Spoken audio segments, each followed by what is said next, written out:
जी नमस्कार, राधे राधे, जय श्री कृष्णा। कैसे हैं आप लोग? उम्मीद है कि सारे लोग अच्छे होंगे। तो स्वागत है मैथ्स बाय जय सर यूट्यूब चैनल पर। हम बात कर रहे थे कौन से टॉपिक की? सिंपल इंटरेस्ट की। तो इसी टॉपिक को आगे बढ़ाते हैं।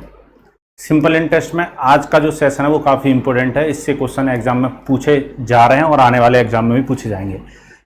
तो जैसे कि मैं आपको पढ़ाता हूँ, पहले मैं आपको क्या सिखाऊंगा? कंसेप्ट सिखाऊंगा, फिर हम सीधा किसकी तरफ चलेंगे? क्वेश्चनों की तरफ चलेंगे। तो क्वेश्चनों की तरफ जाने से पहले थोड़ा सा ये कंसेप्ट को देख लेते हैं। कुछ बातें मैं आपको पहले समझाता हूँ। पहली बात तो ये समझिए कि अगर मैं ये कह दूं आपसे कि आपको 7 ईयर में जो इंटरेस्ट मिलता है, 7 वर्षों में मान लो जो ब्याज मिलता है वो 560 यानी 560 रुपये ब्याज मिलता है। फिर अगर मैं आपसे ये कहता कि 9 ईयर में कितना इंटरेस्ट मिलेगा, किसी प्रिंसिपल पर किसी रेट ऑफ इंटरेस्ट से 7 ईयर में 560 रुपये इंटरेस्ट मिलता है, तो उसी रेट ऑफ इंटरेस्ट से उसी प्रिंसिपल पर 9 ईयर में कितना इंटरेस्ट मिलता है। तो कैसे हम बनाएंगे? पहले हम 1 ईयर का इंटरेस्ट निकालते हैं। हम पहले क्या करते हैं? 1 साल का ब्याज निकालते हैं। तो 1 ईयर का हम इंटरेस्ट कैसे निकालेंगे? इस 560 में कितने से डिवाइड देंगे हम? 7 से। तो 1 साल का जो इंटरेस्ट आएगा वो कितना आएगा? 80 रुपये आएगा। पर हमें 1 ईयर का नहीं निकालना, हमें निकालना 9 ईयर का। तो इस 1 ईयर को हम 9 ईयर बनाने के लिए दोनों तरफ 9 का मल्टीप्लाई कर देंगे।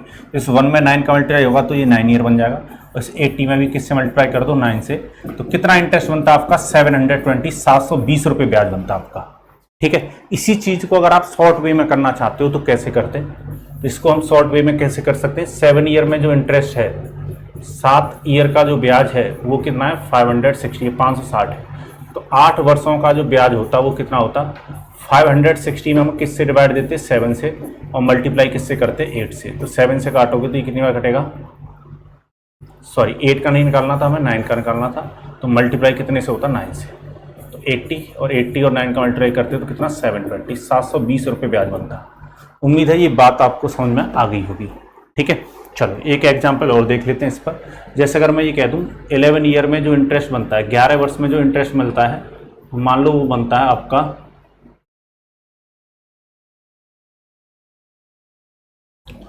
572, ठीक है, 572 रुपये। तो अगर मैं आपसे पूछता कि भाई फिर 4 ईयर में, 4 वर्षों में कितना इंटरेस्ट मिलेगा, तो आप क्या करते? ये कितने वर्ष का ब्याज है? 11 वर्ष का। जितने वर्ष का ब्याज है उतने से डिवाइड दे दो तो 1 वर्ष का ब्याज आ जाता है। ये 1 ईयर का इंटरेस्ट आ गया, पर हमें चाहिए कितने का? 4 का। तो 4 से मल्टीप्लाई, तो 11 से अगर इसको काटोगे तो 52 और 4 का अगर मल्टीप्लाई करोगे 8, यानी 208 रुपये फिर आपका इंटरेस्ट बनता। ठीक है।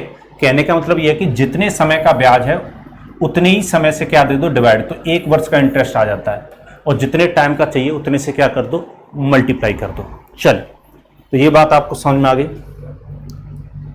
अब एक चीज और समझनी है कि अगर आप मान लो किसी को 10,000 रुपये उधार देते हो, 10,000 रुपये इंटरेस्ट, आप 10,000 रुपये किसी को किसी इंटरेस्ट पर 8% से टी समय के लिए उधार देते हो, तो आपका जो ब्याज है वो मान लो 800 रुपये बनता है। 800 रुपये इंटरेस्ट बनता है आपका।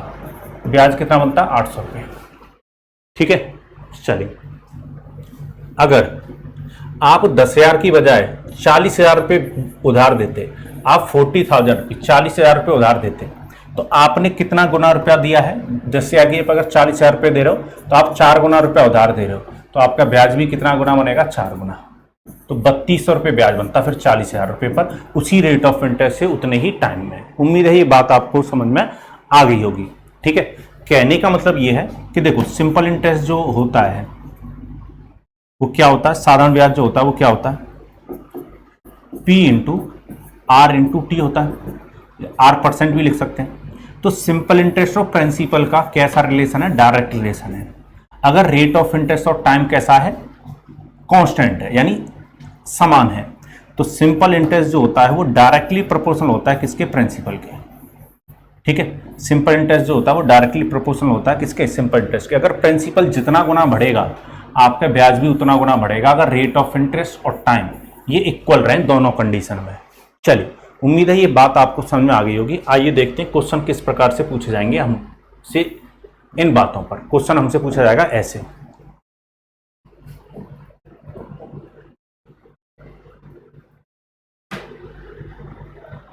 चलिए, क्वेश्चन कह रहा था the simple interest on a sum of money will be 250 after 6 year in the next 6 year principal is double, what will be the total interest at the end of 12th year. किसी धनराशि पर 6 वर्षों का सालाना ब्याज 250 रुपये हो जाता है, तो अगले 6 वर्षों में मूल राशि को दोगुना कर दिया जाए तो 12 वर्ष के अंत में कुल कितना ब्याज प्राप्त होगा। अब मेरी बात को ध्यान से समझिएगा। आप मुझे बताओ, पहले जो सिंपल इंटरेस्ट हमें मिल रहा है वो कितना मिल रहा है? पहले 6 वर्ष में जो साधारण ब्याज हमें मिल रहा है वो कितना मिल रहा है? 250। कितना मिल रहा है? 250। अब क्वेश्चन ये कह रहा है कि अगले 6 वर्ष में, अगले 6 वर्ष की बात कर रहा है, यानी हमें 6 ईयर में कितना इंटरेस्ट मिल रहा था? 250 मिल रहा था। तो 6 ईयर का जो इंटरेस्ट है वो कितना है? 250 है। अब क्वेश्चन कह रहा है अगले 6 वर्षों के लिए मूल, अगले 6 वर्ष की फिर से बात करें तो अगले 6 वर्ष में भी कितना इंटरेस्ट मिलता? 250 मिलता। पर इस अगले 6 वर्ष के लिए आपके प्रिंसिपल को डबल किया गया, तो इंटरेस्ट भी क्या हो जाएगा? डबल हो जाएगा। कहने का मतलब यह है कि पहले 6 ईयर में जो इंटरेस्ट मिल रहा है वो मिल रहा है 250। ठीक है। अब नेक्स्ट 6 ईयर के लिए अगर मैं बात करूं, नेक्स्ट 6 ईयर के लिए अगर आप बात करोगे, अगले 6 वर्ष के लिए अगर बात हो रही है, तब भी 250 रुपये ही ब्याज मिलता। ठीक है। तो कोई प्रिंसिपल था P, उस P प्रिंसिपल पर 6 वर्ष में 250 रुपये इंटरेस्ट मिल रहा है। उसी P प्रिंसिपल पर नेक्स्ट 6 ईयर में, क्योंकि टाइम नहीं बदल रहा ना रेट ऑफ इंटरेस्ट बदल रहा है, तो 250 रुपये इंटरेस्ट मिलता। पर नेक्स्ट 6 ईयर के लिए प्रिंसिपल को डबल किया गया, प्रिंसिपल को दुगना किया गया, इसलिए ब्याज भी क्या हो जाएगा? दुगना हो जाएगा। तो आपका जो इंटरेस्ट बनता टोटल वो कितना बनता? 200 और ये कितना हो गया? 500, यानी 250 प्लस में 500, तो कितना इंटरेस्ट मिलता आपको? 750। 750 रुपये कुल ब्याज मिलता आपको। उम्मीद है ये बात आपको समझ में आ गई होगी। तो आपको इंटरेस्ट मिलता 750। ठीक है। इस प्रकार के क्वेश्चनों को आप बड़े इजीली सॉल्व कर सकते हो। चलिए, जैसे नेक्स्ट क्वेश्चन आपके सामने ये रहा, बनाइए। क्वेश्चन कह रहा था simple interest on a sum of money will be 190 after 7 year, in the next 7 year principal become 3 times, what will be the total interest at the end of 14th year. किसी राशि पर 7 वर्षों का साधारण ब्याज 190 रुपये हो जाता है, तो अगले 7 वर्ष में मूलधन को 3 गुना कर दिया जाए तो 14 वर्ष के अंत में कुल कितना ब्याज होगा। अब देखो, बात को ध्यान समझिएगा। 7 ईयर में कितना इंटरेस्ट मिल रहा है?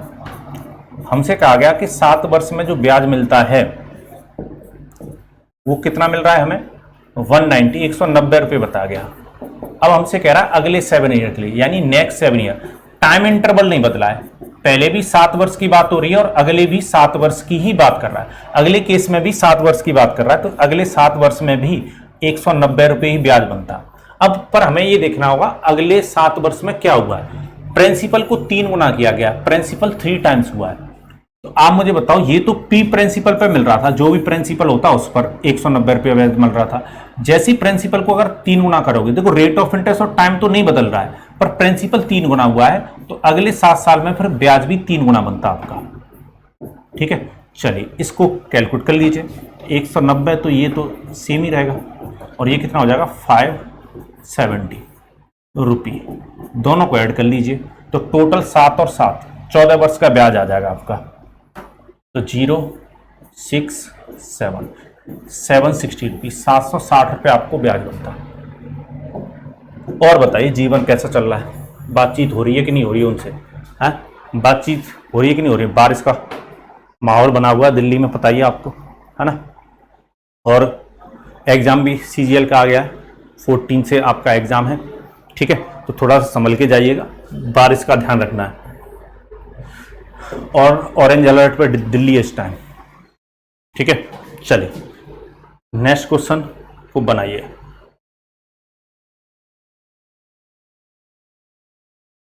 क्वेश्चन कह रहा है simple interest on a sum of money for 4 year is 300, for next 6 year principal is 4 times, then what will be simple interest of total 10 year.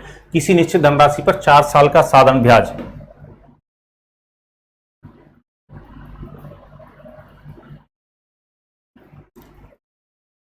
4 साल का साधारण ब्याज 300 रुपया है, अगले 6 साल के लिए मूलधन को 4 गुना कर दिया जाता है, तो पूरे 10 साल का साधारण ब्याज ज्ञात कीजिए। देखो यहां पर टाइम चेंज हुआ है, ठीक है, पर टाइम चेंज हुआ, घबराने की जरूरत नहीं है आपको। कैसे बनाओगे वो समझो। हम बात करते हैं किसकी? Simple interest. तो 4 ईयर का मुझे सिंपल इंटरेस्ट दे रखा है, 4 सालों का मुझे ब्याज क्वेश्चन ने बता रखा है। 4 साल में जो सिंपल इंटरेस्ट मिलता है वो 300 मिलता है। कितना रुपया इंटरेस्ट मिलता है? 300। अब क्वेश्चन कह रहा है नेक्स्ट 6 ईयर के लिए, कितने समय के लिए बात कर रहा है? नेक्स्ट 6 ईयर के लिए बात कर रहा है, अगले 6 वर्ष के लिए बात कर रहा है। आप मुझे बताओ, कोई भी प्रिंसिपल है, उस पी प्रिंसिपल पे 4 साल में मान लो 300 रुपए इंटरेस्ट हमें बताया गया है, ठीक है। तो इसी प्रिंसिपल पे, पी प्रिंसिपल पे नेक्स्ट 6 ईयर का इंटरेस्ट कितना होता? 6 सालों का ब्याज कितना होता? तो 300 रुपया जो ब्याज है वो 4 वर्षों का है। अगर मैं इस 300 में 4 से डिवाइड दे दूंगा तो ये 1 ईयर का इंटरेस्ट बन जाएगा। मैंने अभी आपको 1 ईयर का इंटरेस्ट बनाना सिखाया था भाई। 300 रुपीज 4 साल में इंटरेस्ट मिल रहा है, तो 1 साल में कितना मिलता? 300 डिवाइड बाई 4। ये 1 ईयर का इंटरेस्ट है, पर हमें 1 ईयर का नहीं चाहिए, हमें चाहिए नेक्स्ट 6 ईयर का। तो इसमें 6 से कर दो मल्टीप्लाई, इसमें 6 से कर दो मल्टीप्लाई। अब ये 6 वर्षों का इंटरेस्ट है, पर क्वेश्चन ये कह रहा है कि साथ में अगले 6 वर्ष में प्रिंसिपल को भी 4 गुना कर दिया गया। यहां पर जो प्रिंसिपल था पी, वो कितना गुना हो गया? 4 गुना। तो अगर प्रिंसिपल 4 गुना हुआ है तो ये भी ब्याज ना 4 गुना मिलता, तो 4 से और मल्टीप्लाई, 4 से और मल्टीप्लाई। इसको कैलकुलेट कर लीजिए, तो ये कितना बनेगा टोटल आपका? तो 300, तो ये पहले 4 ईयर का, नेक्स्ट 6 ईयर का कितना इंटरेस्ट बनेगा? 4 से 4 कट जाएगा, यानी 1800 और। तो टोटल जो इंटरेस्ट बनता आपका 10 ईयर का वो 2100, 2100 रुपये ब्याज बनता, ठीक है। कितना ब्याज बनता आपका? 2100 रुपये। तो आंसर होता आपका ऑप्शन नंबर सी, यानी 2100 रुपये। तो यहां तक किसी को कोई कष्ट, कोई परेशानी, मन में हलचल, दुख दर्द गम हुआ हो तो बताइए। चलिए नेक्स्ट क्वेश्चन देखते हैं। नेक्स्ट क्वेश्चन आपके सामने ये रहा, ठीक है। क्वेश्चन कह रहा है interest on certain sum at certain rate of simple interest in 6 year is 540। If for next 5 year principal become double then interest at the end of 11 year. किसी निश्चित धनराशि पर किसी निश्चित साधारण वार्षिक ब्याज की दर से 6 वर्षों में 540 रुपये साधारण ब्याज प्राप्त होता है। अगले 5 वर्ष के लिए मूल राशि को दुगुना कर दिया जाए तो कुल 11 वर्ष के अंत में ब्याज की गणना करें। चलिए, तो यहां पर भी कहानी वही है। चलिए, हमसे क्वेश्चन क्या पूछ रहा है? Simple interest. चलिए, तो जितने समय का ब्याज दिया गया है, interest received on certain sum at rate of simple interest in 6 year. 6 year का जो इंटरेस्ट है वो कितना है? 540।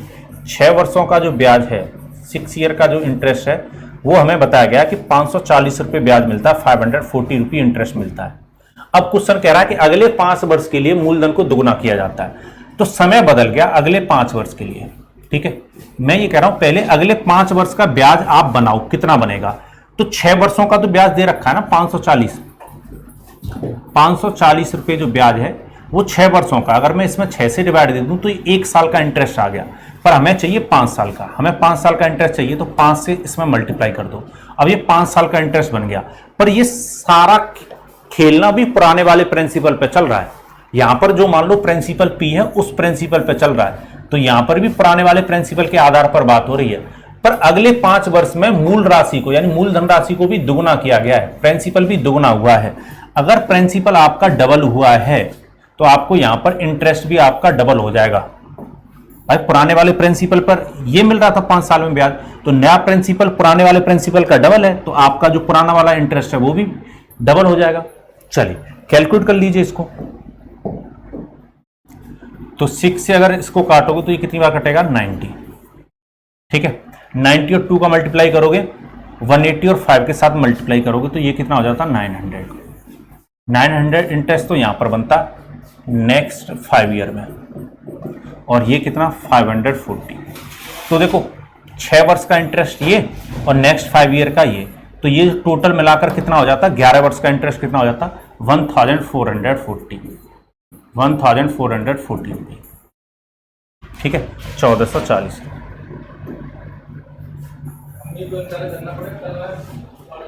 चलिए, तो यहां तक किसी को कोई कष्ट या परेशानी, मन में हलचल, दुख दर्द गम नहीं होना चाहिए। तो इस प्रकार का अगर कोई भी क्वेश्चन आता है तो उम्मीद है आप बना लोगे, ठीक है। 1-2 दिन आपको क्लास नहीं मिल पाई, उसके लिए मैं माफी चाहता हूं। थोड़ा सा टेक्निकल इशू आ रहा था, धीरे धीरे हम उसको क्या कर रहे हैं, दूर कर रहे हैं, ठीक है। थोड़ा सा बारिश से बच के रहिएगा।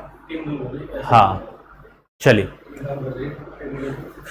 तो चलिए पूरी शिद्दत से काम कर रही है टेक्निकल टीम इस प्रॉब्लम को दूर करने के लिए, और जल्द से जल्द आपको मैं लाइव भी आना शुरू करूंगा। ठीक है, पहले इस टॉपिक को हम खत्म कर लेते हैं, फिर मैं आपके सामने लाइव भी आया करूँगा, क्योंकि आप लोगों की बेहद मांग है, बेहद डिमांड है ये कि मैं लाइव भी जल्दी से जल्दी आऊँ। तो बिल्कुल आप जो डिमांड कर रहे हो वो पूरी की जाएगी, ठीक है। हम अपनी तरफ से सप्लाई में कोई कमी नहीं छोड़ेंगे, ठीक है।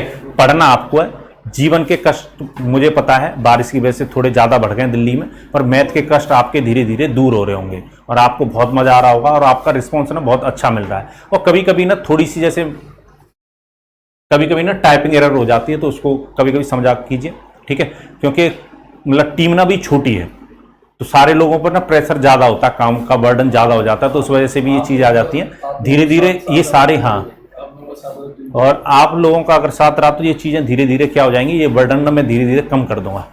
चलिए, तो इसी के साथ मुझे दीजिए अनुमति, हंसते रहिए, मुस्कुराते रहिए, और जिनका सीजीएल का एग्जाम है पूरे जोश और जुनून के साथ, और मेरी सभी के साथ पूरी पूरी शुभकामनाएं, ठीक है। और धीरे धीरे हम जो टॉपिक जो मतलब क्वेश्चन मेंस में पूछे जा रहे हैं वैसे ऑलरेडी मैंने शामिल कर रखे हैं। अब जैसे सीजीएल प्री आपका हो जाएगा तो मैं मेंस के क्वेश्चन और ज़्यादा इंक्लूड करूंगा, मेंस की तरफ हमारा और ज़्यादा झुकाव हो जाएगा। और भी जैसे रेलवे की वैकेंसी आने वाली है, और भी मैं स्टेट पुलिस का भी मैं देख रहा हूं कि मतलब वैकेंसी आने वाली, तो सारे की तरफ हमारा फोकस रहेगा। और धीरे धीरे हम, जैसा कि आप देखते हो, मैं हर एग्जाम के क्वेश्चन उठा रहा हूं, ठीक है। तो कोई भी एग्जाम में अगर मैथ पूछा जाता है तो आपको घबराने की जरूरत नहीं है, बस ऐसे ही लगातार पढ़ते रहना है। तो इसी के साथ मुझे दीजिए अनुमति। जय भारत।